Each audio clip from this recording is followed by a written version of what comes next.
मेरा सवाल ये है कि जैसे हम मुसलमानों की वफ़ात होती है तो हम उस पर इन्ना लिल्लाहि व इन्ना इलैहि राजिऊन पढ़ते हैं।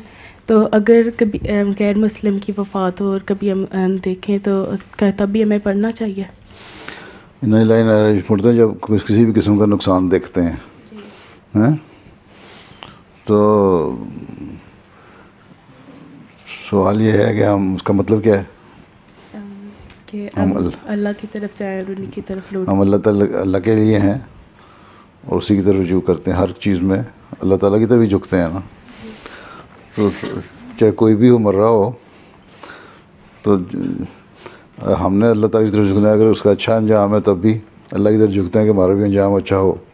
अगर किसी का बद अंजाम है तो तब भी अल्लाह की तरफ ही हम झुकते हैं कि हम बद अंजाम से बचते रहें भी। तो इसलिए पढ़ने में कोई हर्ज भी नहीं, लेकिन हम यही कहते हैं अच्छा अल्लाह ताला रहम करे।